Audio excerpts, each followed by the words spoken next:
I had suppressed those memories so much that I didn't even remember, but I believe that that's what triggered the epilepsy. Like I suppressed the memories and emotions from that, and then it built up to having seizures.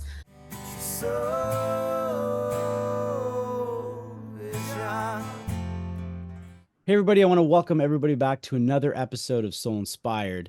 Today, I'm really happy to have a fellow singer songwriter with me. Her name is BRONWYN, and she's coming to us she's in Mexico right now. But first of all, thanks so much for joining me on this episode, BRONWYN. Thanks for having me. And that's your first name, right? BRONWYN? That's what you go Yes, by yes. mostly? Is that Yeah, how? I did use my surname, but then people would look at it and think that my surname was my first name, and it was just a whole thing. And people don't know how to say my surname either, so it's like Right. one complicated name is enough. Nice, nice. That's awesome. Yeah, I was really happy when I got your message about coming on. I reached out a few months ago, and my this podcast really is around inspiring individuals, inspiring other people.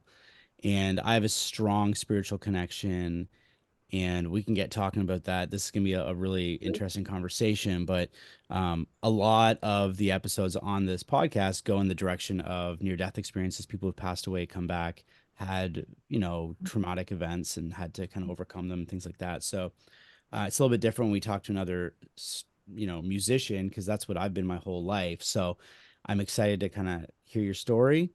And one of the first things I usually just jump in right away and ask is, let's look at the music side of things first. Mhm. And if there was an event or something that happened in your life that started you on this path, or did it happen early on, or what really started your journey in the music Yeah, world? so I'd say there were probably two. When I was four, my parents signed me up for Saturday morning music classes. I did like 2 years of recorder and then a year of trumpet and 3 years of flute. I just kept like trying different instruments and I picked them all up pretty easily, the woodwind ones at least. So that got me started on music in general. And then when I was 10, we had year 6 camp at school and we had to do something for the talent show. And one of my friends said we should sing a Hilary Duff song. And I had like no clue about any sort of pop music or anything like that. My parents listened to like classic hits radio, so like 80s, 90s sort of music. And I didn't even really pay attention to that. Um, but we learned this song, and the night that we performed it, I just knew that I wanted to be a singer after that. Mm, I'd been nice. bitten. So you were, how old would you have been around there? About 10. 10. Yeah, it's Yeah. interesting because I started in music. I was probably around 8 because I got into a music school. But I really didn't dig in and get my first guitar till about 10 or 11. It was about 11 years old. So that seems like an age that you start to really kind of self-discover the things that you want to do a little bit Definitely. more. Even though it's very young, you start to Yeah, kind of pick up on certain things about your own way, right? So you were definitely. naturally drawn to it just by experiencing it a little bit. And Yeah, yeah. I mean, I probably looked more like I was lip syncing than singing because I was yeah, very quiet. right. But yeah, I just knew. And my parents were like, no, like, you're not even loud enough. You can't make a career from music. And I was like, no, I'm singing. That's what I'm going to do. Wow. So you got right in and you were taking then lessons Yeah. throughout at the time just to kind of get better at your art. Yeah, and I started picking up the guitar so that I could accompany myself. I'm still not the greatest at guitar. I wish I could pick it up as easily as I picked up the flute and all those other instruments, but I can play it well enough to, get out there and gig and things like that. So Hmm. yeah.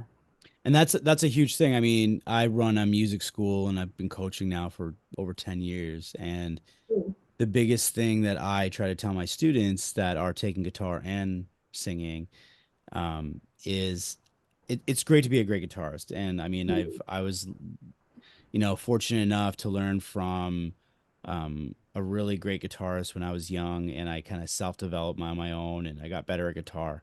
But I always noticed that I wanted to keep getting better at singing, and Mm. I was always a pretty decent singer, but I hear some of the stuff I did when I was a teenager, and I cringe. It's pretty bad, I and think we all. yeah, I think a lot of us kind of can go back and listen. I was more into the I guess you'd call it. It was during like the days of like listening to Nirvana and like grunge rock kind of stuff. So I thought I had this like heavy rock vibe. And then as I got older, I realized, no, I'm more of a soul singer. Um, Cool. yeah, so it's more like the only category I can put it in is singer songwriter because I've Mhm. done country things, but the thing is, I'm not country, and anybody that hears me says you're not country. But it's really hard to define my genre, and I think a lot of Mhm. musicians run into that. So Yeah. yeah, so what's your genre? Like, what is your specific type of music that you say that you create now?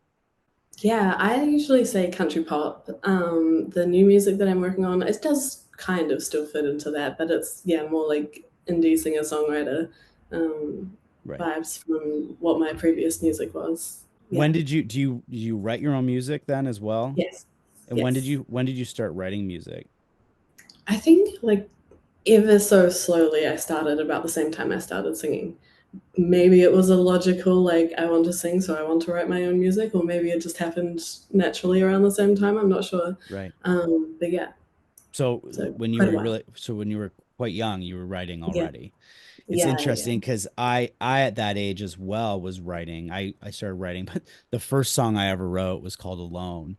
And I was a very deep, like soulful, serious writer, even as a small Mhm. child. And I Wow. always make jokes about it on my podcast, that sometimes I think my mom probably thought something was wrong with me because I really wrote a lot of stuff. I was a very sensitive kid and still am. Mhm.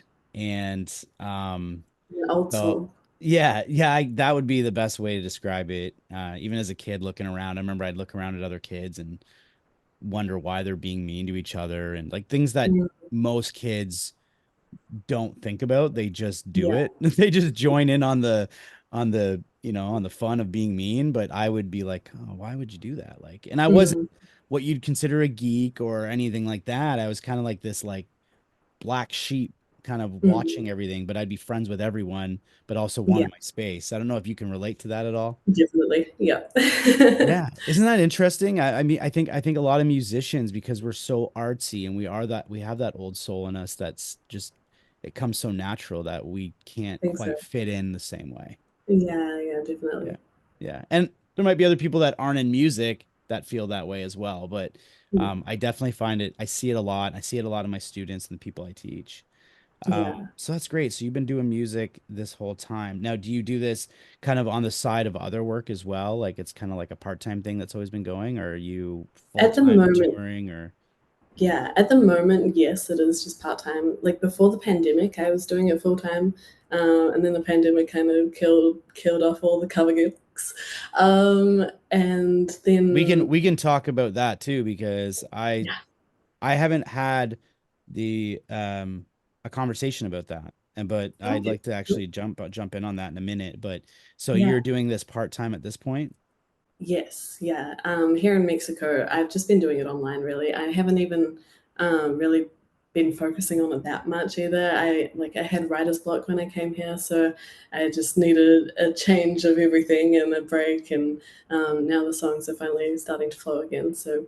hopefully, when I get to America, I'll be able to get back to it I closer to think full time, if not full time. I definitely feel in parallel with you here with all everything you just said. And because a lot of musicians were affected by Mm. the pandemic, it was a strong thing. Before I ask about that again, um, you mentioned you do it mostly online. Where do you perform online? Just like TikTok lives and things like that. Not that my TikTok's that great. I don't have that many followers, but trying to get out there more. Things like that. I have started a Patreon. It's very slow. Trying to get that off the ground, but Hmm. now that I have worked through the writer's block and actually have things to share, I'm like, this feels like a good time to try and get that going. And then I teach guitar a little bit online too. Not quite the musical income I would like, but I'm happy with it. It's better than something else. Still Yeah. music related. Yeah, Yeah, it's all passion, right? I mean, exactly. I can understand that. I remember pre-pandemic. I mean, things were really busy with me pre-pandemic and I was doing Facebook Lives and those were really busy too. It's something that Mhm. I usually recommend. Facebook isn't going anywhere as much as people think it's going to. It's always going to exist. Like it's just there's too much involved in Facebook. Yeah. It's you know what I mean. It's like it doesn't matter how long. TikTok is kind of the thing right now. I get that. Um, I've never really dived into TikTok. I've thought about doing it just because I've Mhm. never experienced it. I put a little bit of stuff out there every once in a while, and I had a couple songs kind of take off. But um, interesting. So you've done some lives and. So you're mostly online. You don't do you perform in person anywhere? I've been hosting an open mic here, and I did do a few gigs here, but yeah, it's hard too because my Spanish isn't very good. Right. So I mean, I'm in a tourist area, so I can get away with it as far as the songs are concerned, but then like Yeah. communicating with the venue and things like that, it makes it a bit complicated. So yeah, I haven't done that as much as I would have liked. And did you notice as well, because in at least in North America or Canada and things like that, when the pandemic hit and everything kind of came to a freeze Mhm. for everything, it wasn't just musicians, but we got hit hard because it was seen as we're out there singing and spreading our germs, and they wanted big Mhm. barriers up around us. And I remember I did a few gigs that were kind of like that, and I felt so uncomfortable. I was like, this is very unnatural. I mean, music is Mhm. something that's kind of like you're involved with people, and Yeah, but yeah. but I did what I had to do at the time, but I really didn't even notice the hit until even a year after the pandemic kind of calmed down. I really saw, unfortunately, a lot of great local open mic clubs closed down because they couldn't Mhm. keep the costs up. Everything that was kind of going on pre-pandemic just kind of halted everything, Yeah, and musicians were kind of left like, oh wow, what do we do now? And yeah, even yeah. myself, the writer's block, like you mentioned, it really, I had 4 albums written before the Wow. pandemic, and then I haven't written an album since, and that speaks volumes. And it's not, I don't think it's because I can't write. I've written a lot of songs, and things have come and gone, went through a lot of things in my life, but the pandemic seemed to change the landscape for musicians quite a bit. Mhm. And Yeah. it's taken a lot of time, I think, for restaurants, bars, patios, clubs to start wanting to hire again, and even Mhm. maybe get into maybe a positive in their budgets to be able to do that. I Mhm. don't know. I've tried to kind of come to terms with what happened. But Yeah. what's your take on that? Did you feel the same thing?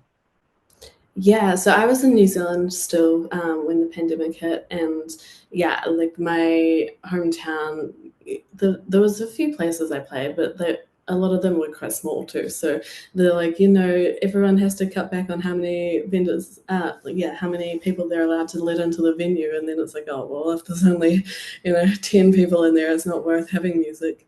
Right. They didn't put up, yeah, like barriers or anything for us for the stages, but Mm. the gigs just fell away and they were reluctant to try and start them back up again. Yeah. Um, yeah, I saw people going online and I wanted to do that, but I was already a bit burnt out at that point. So like I just didn't have the energy. As one thing to like get on stage and have people to interact with, but just like in front of a screen, it's just not the same. It's harder Yeah. to fake that like I'm not half asleep and burnt out sort of thing. Right. Right. Um, yeah, so I tried taking it as a proper break. Didn't really work while I was still home. I still needed. It wasn't until I got to Mexico and got to work through some other stuff that I managed to work through the burnout. But yeah, I think there are some venues that have popped up since the pandemic, so it hasn't completely killed the music scene back home. Some are still there from before the pandemic, but a lot did close as well. Yeah. Yeah. Yeah. And I've noticed things are coming back too, which is great. Mm. And after that, there's people that you can play weddings, you can do all these different things Yeah. that musicians do, right? And so things come back slowly, but it's not like a light switch. And I've told my other musicians I coach, like Mm. it doesn't just come right back. You gotta Yeah. now we gotta face the fallout of all that Mhm. stoppage and the things that kind of came along with it. Um, so you mentioned burnout. Were you getting burnout from playing, or is this like an overall in It was life? Life in general. I mean, playing a bit too. Like I would drive, 3 hours, play a 4 hour gig, drive back home, sort of thing. That doesn't really help the whole sleep patterns and healthy Right. lifestyle thing. But it was really just life in general. Like I was getting enough cover gigs and things, but I wasn't building my brand online. I wasn't getting like the online streams that I had hoped my original music would get.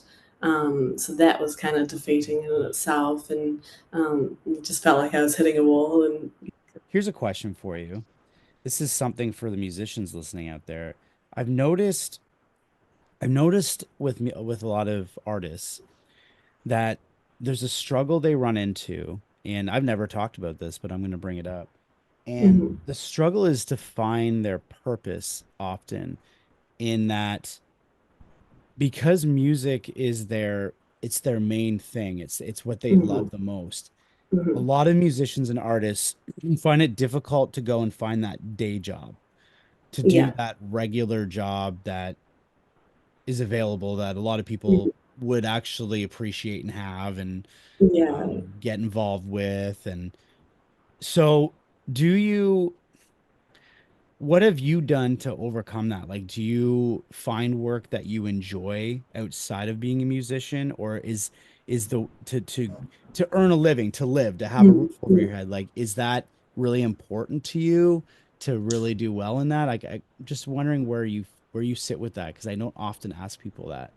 Yeah, yeah. I've gone through phases because, like, even though I could have, or I have at times lived off the cover gigs and things like that, recording is expensive, and I want to be making original music and getting that out there, and eventually living off original music, not just cover gigs. Um, so I would pick up other jobs, and my home city, like, it's not tiny, but it's like everyone knows everyone. So they know you and your family, and they're like, "Oh, I've got a job. Like, do you want this work or this work?" So there were times I was doing like 10, not 10, maybe like five different like side jobs and things. Some of Right. them I loved. Some of them were just like, "Oh yeah, I'm saving to record or saving to tour or things like that." Right. Um, yeah, so I did everything from like retail and fast food to teaching kids to ride bicycles. That was my favorite one. Nice. Um, yeah, that was a lot of fun. Teaching guitar, yeah. Yeah, I truly believe, and I want to stand by this because I see it all like a lot. I guess depending on the type of musician you are, I sometimes niche people down into their personality types. Mhm, Because there's different types of musicians. There's the ones who are the real like feelers, like myself, where I just grab a guitar, start playing chords, start singing. It all just comes to me naturally. There's no mhm, real thought. It just comes yeah, out. Then there's the ones who have to sit and write an entire song first, then maybe create the music. They have mhm, to kind of analyze their rhyme schemes. Did that work? Should I put this in? I've never been like that. And there's nothing wrong with that. It's just a different type of personality. It's like mhm, they approach it from a different way. But I think a large majority of the more creative types that are natural with their music, I think it's important when they find work outside of being a musician that there is some kind of creative piece to it. mhm, It's important to have, like you said, you like teaching them how to ride bikes, right? That's pretty yeah, creative. I mean, that it's creative in a sense where it's giving somebody you're teaching someone how to do something that's really enjoyable, yeah, and the process of how to do it. So like I can see why you would have liked that outside yeah, of, I don't know, working in a fast food restaurant or something, or folding clothes all day, or like I don't know. I mean, maybe folding clothes would be okay because it's creative, and you're like, mm. maybe I can fold this a little nicer, but my, but my point is, I really do think musicians in general should have some kind of creative outlet in their job that they do. It makes them Mhm. happier. We are kind of soul searchers. So, when you write, do you find that you go deep with your writing, or are you really trying to write hits? Like, how is your writing process? Um, I don't really think about it too much. It'll be like an idea that comes to me, and I just go with it. Some of them are like a hit, ish sort of songs, and then some of them, like especially the last couple of years, like I've been doing a lot of healing, so they get a bit deep. Mm-hmm. And it's been hard too because a lot of people have told me in the past they like my music because it's happy. So then, as I've been doing all this healing work, I'm like, this music is not happy. How are they going to take it? Right. But I think they'll like it, or the right people will like it at least. Absolutely.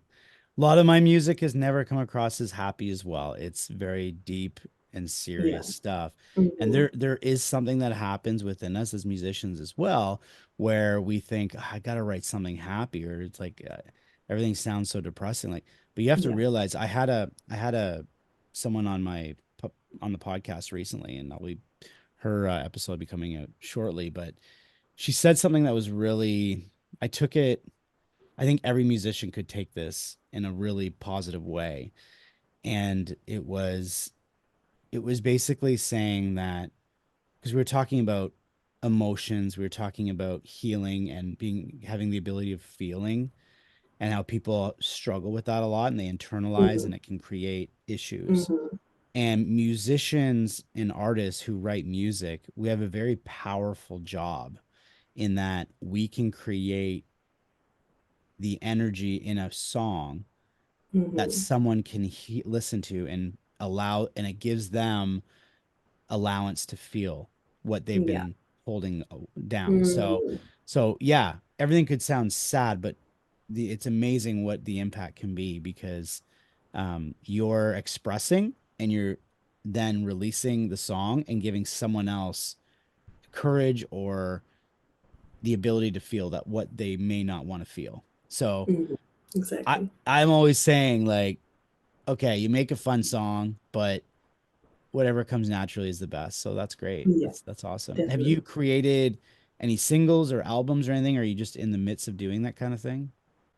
So in the past, I've released two EPs and I think like four singles.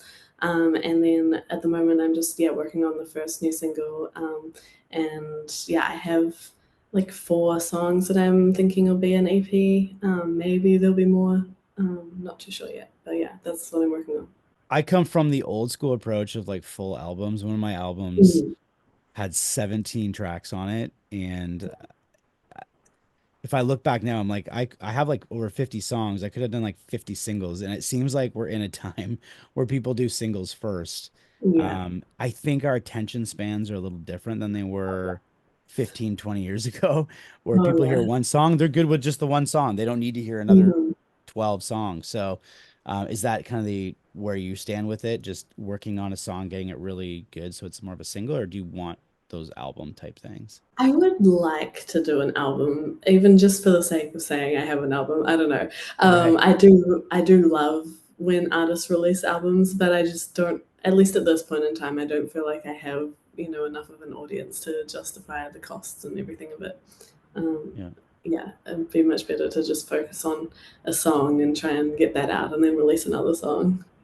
That's awesome. Yeah, and you can always take your singles later on and put it into an album, right? Exactly. If you Yeah. get So enough of many them, just Yeah, so many artists just release like heaps of singles and then they're like, I'm releasing an album and there's one new song on yeah, it. exactly, exactly.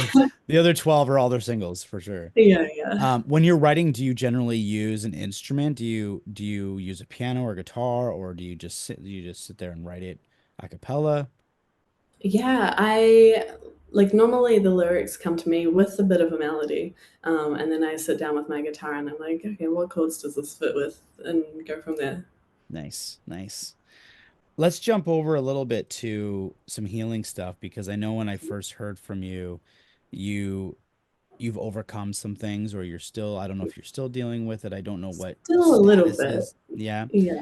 And I wanted to kind of dig into that a little bit and get a little idea of what you've dealt with. You said that you started music when you were really young and but you dealt with some health related complications. What age did that start, if you don't mind talking about that? Yeah. So the epilepsy, I think I started having the seizures around 8 or 9, and then I got diagnosed properly when I was 10. So that yeah, that's the same time I found singing. So maybe that's related. Absolutely. So you started having epileptic episodes and around 8 or 9. And did it take a while to kind of get that under control, or what's the storyline behind that?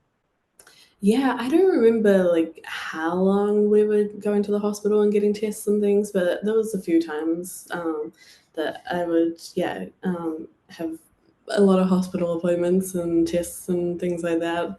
Wires connected to my brain to monitor the brain waves and things like that. And then, yeah, once they gave me the diagnosis, they gave me medication, and they seemed to stop at the time, thankfully. They a couple of years later, they were like, "You've probably grown out of it by now. You should try coming off the medication." That did not work. That did the complete opposite. Oh I ended no. up having worse seizures. But they kept saying that they thought it was like stress related and puberty related, and I would grow out of them. And at the time, I thought they were nuts. I was like, "I'm not stressed." But looking back now, like Yeah. I've pieced a lot of things together. Like I since I've been in Mexico, I remembered getting sexually assaulted when I was 5. I had suppressed those memories so much that I didn't even remember, but I believe that that's what triggered the epilepsy. Like I suppressed the memories and emotions from that, and then it built up to having seizures. And then, touch wood, now that I'm like working through it all, I hopefully won't have any more seizures. I haven't had any for a while, so I was already like getting less stressed and better at, coping with everything. But yeah, now that I'm working through the root cause, hopefully there'll Yeah. definitely be. So you had a memory come back to you. Yeah. Wow. And you had suppressed it. Yeah. So you completely didn't remember it until it came back to you. Yeah, like I was because I was so burnt out, I was like trying to relax more and things like that, trying different therapies and that here. And then I've always struggled to sleep since I was 5, which is the age the assaults happened. So now that makes sense Right. too. And yeah, so I was trying to work on my sleep, and I did this self hypnosis one time. And I remembered this nightmare I used to have of a wolf coming down the hill to our house, and I was hiding in the lounge. And then my uncle's name came to mind at the time, and I was like, is this related? Is it not? I don't want to read too much into it if it's not, but also I feel like I know where this is going. Right. Um, yeah, and then later on, through other techniques and things, I started to remember the actual assaults. Wow. And so you started to work through those moments Yeah, to deal with yeah, them, I've and then done like Mhm. breath work and ayahuasca and like, all sorts of You've things. done Hypnosis. ayahuasca. Yes, I will not Ayahuasca's be doing that again. Yeah, no, ayahuasca is I've spoke to people who've done it because again, I'm in the NDE spiritual type Mhm. realm of things, and some of the experiences people have had are uh and most of them say the same thing, I'll never do it again. It's generally something that I remember when I discovered it, I thought to myself, the only chance I would ever do that is if I was on my last breath out. Like I'm, maybe I'm like at the end of my rope and I'm like, well, let's see if this helps at all. That's Yeah, about it because it seems like an awful experience, but I'm not taking it away. Some people have absolutely transformational experiences. There's a reason why it exists, right? exactly. So Yeah. I can understand why. And if anybody listening doesn't know what ayahuasca is, it's I would say it's like an ancient medicine drink is the way I would say it, where Yeah. it allows you to possibly reach other realms of your existence at the same time, though your body goes through a complete emptying of everything at times. So does that make sense? I mean, I Yep. don't know how else to say it, but a lot of people actually have, I mean, people would call it psychedelic type Yeah. experiences or um but some of them are so intense that it's almost feels more real than here. So some people actually experience these experiences much like an NDE. So if it's taking us close to an NDE, it's probably you wouldn't want to do it every day. So I don't I don't recommend it to anybody unless you really need it. Um, so you did some of that. You did a lot of healing through that, and it's good to work through it. And obviously, you're noticing a difference in your own health, so that's great. Definitely. Yeah. Yeah. such a difference. Like my sleep is better. I'm just like happier in general, like lighter. Yeah, Do you do a huge. lot of your own healing on your own, or do you go talk to someone? Like, what is your, if if you don't mind talking Yeah, about yeah. that, like, No, no, definitely. Yeah, I do like having like a therapist of some sorts just for that extra accountability. I do like overanalyze my life so I can like kind of process stuff myself, but or at least like see what the problem is, but it's the release that's harder to get on your own. But yeah, I don't like talk therapy. I mean, I do talk through stuff, but I do like somatic therapy, or I did water therapy that helped quite a bit too. I did like vagal nerve therapy. I've just been like trying all these different things just to see what's going to help best. see, I love that. And I think a lot of people are afraid to do that. I think a Yeah. lot of people are told to do one thing and they try that and then it doesn't work and they feel like almost like, well, I'm doing this, but it's not working. Like you said, you don't like Mhm. talk therapy. I know people who love talk therapy, but then I know people who don't. And Yeah. everybody's a little bit different with how they approach things, right? So, Yeah. I, I, yeah, sorry, go ahead. sorry, I was going to say, I had a therapist that I went to briefly when I was home before I left, and I was like, "Yeah, I'm like so burnt out. I don't know like what the problem is." And she was like, "I don't know why you're here. Like, you seem perfectly happy and healthy." I was like, "What?" Right. Yeah. Yeah. Like, I don't know. Yeah. Talk therapy only gets you so far. You Yeah, need the somatic it's therapy. kind of like the old school approach at times, and I brought this up in a recent episode too that I had major anxiety from age 17 to 21, and I remember going to my doctor at the time, who was a really old school doctor, and I'm sitting there and I'm talking to him, I'm like, oh, blah blah blah, I'm telling him everything. He goes, you're a good looking guy, and I was like, oh, what? He goes, you're a good looking guy. You got everything going for you. You're young. It's like you got nothing to worry about. Like you're Mm, fine. And I'm just like, mm. what? What is this? Do Like some it's just things. yeah, it's the Like, same thing that you had where the person said, "Oh, you yeah, seem to have it together." I'm like, "No, I'm telling you, I'm really not good." Like yeah. I don't care what I look like. I don't care that I'm Mhm. young. I don't care if I'm 100. I can't function. Like it did Mm, mhm. nothing made sense to me at all when he said that.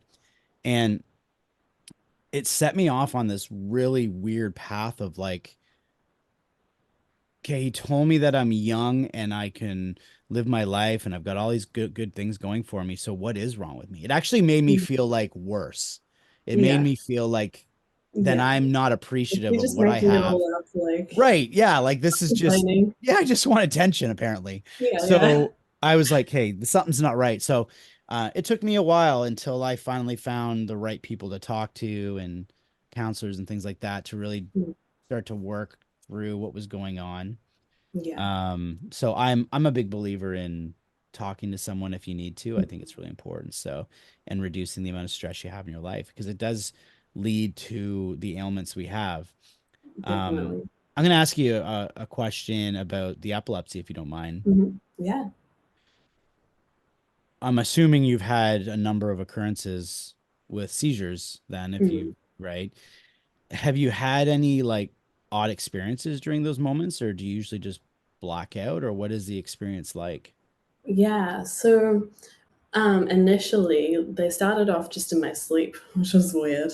And I wouldn't really know. Sometimes I would wake up afterwards and be like, "Did I have a seizure? Did I not?" Obviously, it was like my parents would hear me and they would be like, "Oh shit, what?" Initially, they were like, "What is going on?" Once I got the diagnosis, they were like, "Oh shit, it's a seizure." Right. Um, and then uh, after they tried to take me off the medication that first time, I had some in class. I had like they started getting worse. I would have them during the day. Um, there was one. Yeah, like they were still, even though I was having them during the day, they were still minor enough that I was like half aware of what was going on, and I would feel it coming up too. So Mhm. as soon as I would get that feeling, I would like find something to hold myself against or sit down or Yeah. whatever, and I would just go blank and like dribble, make weird noises. Sometimes I did manage like the ones I had in class. I would still somehow be able to walk myself out of class while having the seizure because I Wow. guess I started before the seizure started and I was just on autopilot, I guess. I don't Yeah. know how that quite works. And then I didn't have any, what was it, like 2016, I think, was I think the last one I had back home. And then not last year, but the year before now, when I not long got to Mexico and was starting to like work through things and remember things, I did a breathwork ceremony. And they say don't do breathwork if you have epilepsy, but I was like, they're minor enough. I haven't had them for years. I'll be fine. And then it was just after I had remembered the wolf nightmare. And sometimes if you do breathwork, it can be used kind of like a psychedelic in the sense that you've Mm. got like, I think dormant DMT in your brain, and if you do the breathing properly, you can access that and get the visualizations. And I had been doing breath work and I hadn't had any visualizations, but this one time I got deep enough and I saw the wolf and I was like, who are you? And then as soon as he went to reveal himself, I had a seizure then. So that's like the Interesting. weirdest one, I guess, kind of. And when I came to after that one, like I was like shaking and banging around, like we were lying down. I was like, banging my hands on the gravel, and so that was like the most movement I think I've had during one. But yeah, they've all been different. They've all been different. You said you see a wolf. Like, is that just like it's like an imaginary feeling of like a dreamlike type thing you see, or is that what you mean? Yeah, so that was just a nightmare that I used to have quite a lot when I was, yeah, I don't know, like 8, 9, 10. And yeah, it would always just come down the hill to our house and I would be hiding in the lounge. And some of the memories I was hiding in the cabinet in the lounge. So I saw my uncle, who was the person that assaulted me, as this wolf. And that was how, even though I had forgotten the gist of the memories, like that's how it remained with me. Yeah, and the whole going back to being a musician, the whole idea that you're a musician who's also dealt with epilepsy through your life and things like that. It's another correlation I see with a lot of musicians. We're sensitive souls, and a lot of us Mhm. have different ailments. It could be all these different things: anxiety, depression. It could be an actual physical ailment. It could be like epilepsy. It could be like what I've dealt with skin. And when I stress, my body tells me. When you Mm, stress, your body yeah, tells you. Stress exactly. is huge. And one piece of advice I really like to give to people, because some people get these ailments and they get so down on themselves about it. Mhm, But I look at it like this. When you have an ailment that shows up during high amounts of stress, thank your body.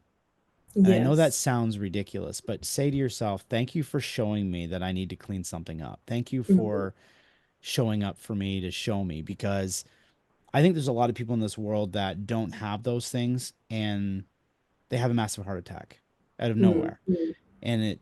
There is no coming back, or um you know what I mean? Like, I think some Yeah, people definitely. they suppress so much and Mhm. then they don't even get the warning signs. So I think it's important to just appreciate what your body's doing and say, okay, what is it Definitely. that I need to do to fix this, you know? Yeah, yeah. Do you find diet or anything helps you, or is that not really related to epilepsy? Um, I've probably never stuck at it long enough to see if it makes a proper difference. Nice. I mean, like most people, I do feel better the healthier I'm eating. But as far as the seizures go, I don't think it made a difference too much, at least. Although apparently the keto diet is actually good for epilepsy. Oh wow. I can't remember the reasoning behind that, but I was considering trying it when the seizures were bad because of that. So now that you're feeling a lot better and you're kind of working through your own healing and all this stuff and you're doing your music, what's next for you with your music? What's your plans going forward with Yeah, music? so I I kind of I want to learn to produce. There is a lot of blocks coming up for me as I keep trying to learn that. So I think for now I'm like casually working on that and still finding other people to produce for me, just until I do work through those blocks and feel more comfortable. And yeah, so I have a song. It was meant to be coming out this week, but I've had delays with the producers I've been working with. So hopefully, I don't know, maybe by the end of the month, maybe a little bit into next month, I have a song that will be coming out.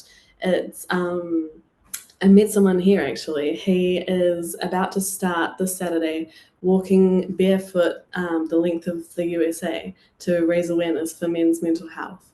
And just hearing Wow. him talk about the story and everything, I was like, you need a song. Like he's, trying to build awareness online and everything. You need a song to go with it.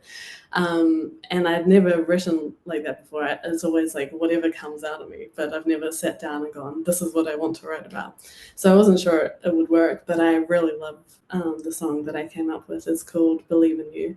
And yeah, so he's heard it, he loves it. As soon as I get a proper produced version that I'm happy with, I will be releasing that. He starts this Saturday, I think. Yeah, the 17th. Yes, Wow. starts that walk. What's I think what's what's his name? Anton. I don't want to try and pronounce his surname because I'll butcher it. But his Instagram handle is, I believe, the Barefoot Dutchman. Um, The yeah, Barefoot he's Dutchman? yes. I can double check that and send it through to you if it's wrong, but I'm pretty sure Yeah, that's what it is. absolutely. Just that'd Um, be interesting to look up. And you're yeah, and he's he's incredible. walking across America. Yes. And how Yeah, how he's long is about that to gonna start. how long is that gonna take? He said 6 to 8 months. It depends Wow. on Well, you like have lots how. of time to get the song out then. Exactly, exactly. I'm like, we might do a few versions. We'll start with acoustic, build up to a full Right. band. That's right. That's right. That's awesome. Wow. That's that's um, that's remarkable. yeah, he did it in Australia a few years ago. He did a shorter version and he broke the world record for it. So he's about to hopefully break his own world record Wow. doing this. But yeah, he's amazing. Well, at Yeah, least he's super starting as inspiring. we're going into more of spring weather here because we Exactly. right now we've got snow on the way even today. So this is hopefully our last little hurrah of snow hitting. So it's just been the weather here, but wow, that's really interesting. So it's called Believe in You, and Yes. you don't know when it's going to release, but if It's if terrible. people are looking up Um, Bronwyn, they can kind of keep an eye on your socials. Yes, yeah. At Simply Bronwyn is my handles on most things. I think on YouTube it's Simply Bronwyn Music because Simply Bronwyn was already taken. But simplybronwyn.com is my website as well. Everything's always on there. Simply Bronwyn. Um, yeah, and then I have a few other healing type songs that I'm working towards an EP for, or maybe another single or two first. Haven't decided. I had to go and check out Texas as well. So some friends that have a band there have invited me to go see what it's like. I had been hoping to move to Nashville, but then Texas keeps popping up. So I'll Oh go wow. see what I'm meant to find out there first. Sure. So you're going to Texas soon? Yeah, the 22nd next Oh wow. week. Okay. And are you staying there for a while? Yeah, I'm just going on an Easter at the moment, so I think I booked my return ticket for like 70 odd days Okay. just to get a feel. I Yeah. have previously spoken to immigration lawyers, and they said I have enough musical achievements to get the music visa. I just need the work offers if I want to get it properly. So hopefully, while I'm there, I can talk to some of the venues my friends play at, and maybe they'll offer me some work to help me get that. Oh, that's great. That's perfect. I wanted to dive in. I didn't mean to, I almost cut you off there before. I wanted to dive Right. in and ask you a little bit about this healing music you're talking about. What Mhm. is that? It's just, yeah, like I said earlier, or most of my previous music was like super happy, super bubbly. I'm, chasing my dreams sort of thing. Like my main song is called Wish Me Luck, and it was about the first time I went on tour and then traveled the world and things like that. So this is like sadder. This is from everything I've worked through over the last year and a half or so. So yeah, that's why I call it my healing music. And actually, I've started tuning my guitar to 528 hertz. So it's extra healing. Oh, wow. That's interesting too. I've never done that. I think in general my music is more on the healing side, but I do write songs that do some hits and stuff and things like that and just to kind of but you never know what song's gonna be a hit. You never know. Exactly. Like the Yeah. song, the Rebels and Warriors song. I had a song on the Olympics the one time, and I felt something about it, but it was almost like it kind of came last to the health. Mhm, Like it wasn't really a big deal to me. And for that one to hit, and that's why, again, it's important to just kind of feel what comes to you. And mhm. because you don't know what's gonna um affect other people. Like it's Exactly. you got to write from the natural place of your heart more than I believe that Mhm. at least. I mean, Yeah. I'm no Taylor Swift right now. You know, I'm not selling out huge stadiums and stuff, but I would say that it's important to be like true to you. Like that's really Mhm. important. Definitely. You've done tours then before? Did you do all that yourself or did you have someone working for you to tour? Yeah, no, I just did that myself, just around New Zealand, but that was still pretty cool. Yeah. And then I did like a music competition in LA one year. So there was a team of us from New Zealand that went. We actually shot a music video for "Wish Me Luck" while we were there. It was like the team's theme song, Wow. which was pretty cool. And then I went to the Tamworth Country Music Festival in Australia, and now here in Mexico. Like that song is just it follows me everywhere. That's cool. That's Yeah, great about festivals. And when you did the tour, did you just call ahead and book? Like, this is where I'm going to yeah, go. This is the route I'm going to go. yeah. It's a lot of work to do that too, right? It Like is. you gotta find the people who are wanting artists. You gotta look at the direction you're going. You gotta make sure you got enough time to Mhm. get to each place. And on top of it, depending on your obligations in your life, you got to leave and get on the road, right? So it's Mhm. like, Yeah. yeah. So I really have a strong appreciation for everybody that's done that. I've never really done a full out tour myself, believe it or not. Just never wasn't worked in my cards. Like it just always seemed like a very complicated process. But Yeah. Yeah, yeah, well, that was actually like how the song came about because I wanted to go on tour and I had a date in mind and I kept putting it off because I was like, this is complicated. I can't do this. And then one day I just sat down and I wrote this song and then I was like, okay, cool, I'm gonna go book it now. And then yeah, so I booked a few weeks initially and I was like, that's enough. I quit my job, went on the road and just kept booking as I was going and got very wow, lucky. I was like singing and couch surfing around the country. Some nights I'd sleep in the car. I just made it work. that's pretty wild. But you like even you talking about it, you light up. Like it must have been a Yeah, really good experience. And a it lot of was. people are scared of that. They're like, how am I going to eat? Like, what am I going to Right. do? Right. Like they're not prepared for that. But, I you mean, I know, definitely ate more McDonald's than I would care to admit. yeah, no doubt. I was just gonna. I Yeah, just saw the M in my head. I thought you probably had a lot of McDonald's just yeah, on the road, right, getting through it and surviving. So, but that's really neat. And so you'd go and do your song. You said you don't have a huge catalog of songs, but did you do covers as well? Like, did you kind of mix it yes, up and yeah, yeah, yeah. And yeah, people love that, right? Because then it's stuff they're familiar with as well, right? exactly. Yeah, So, wow, that's interesting. So just to go back, everybody can find you at is it simply yeah. sorry, it was Simply simply BRONWYN.com. Bronwyn. Okay. And that's all your Bronwyn social with a handles Y. as well? Yes, at Simply Bronwyn, and then YouTube is Simply Bronwyn Music. Great. And again, we're to look out for Believe in You. That's the Yeah, next single that you're it coming out is. with. The last question I ask everybody, it doesn't matter who I'm talking to on this podcast, but I always ask everybody a very deep question. And Cool. you're looking at your current, yeah, look at your current life, the things you've done, the things you're going to be doing in the future, and all these different things. You can get spiritual with this answer or not spiritual with the answer, but the question I always ask everybody is why you think you're here. Like, why are we here as Cool. a species, like humans? Like, what are we doing here?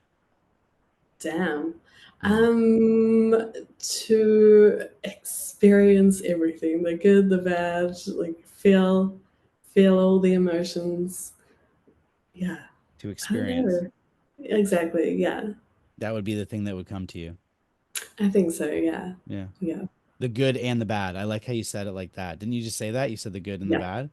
Yeah, because, just to leave it with one last thing is that if you look at the bad things that's happening in your life or has happened, right? Mhm.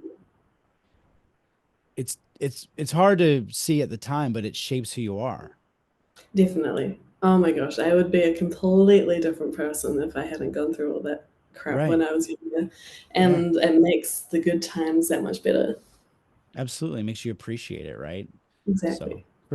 so I want to say thanks. Thanks for coming on the show Thanks today. It for was having me. really an awesome talk. It went in like 12 different directions, and that's the way I like it, just to kind of get to Exactly. know a little bit about you. And again, Yeah. I would encourage all my followers to Check out BRONWYN online and check out her music. And also just want to say thanks to everybody who subscribed. Please make sure you're sharing and liking and subscribing so that we can keep reaching more people with inspiring stories. So thanks again. Thanks for having me. So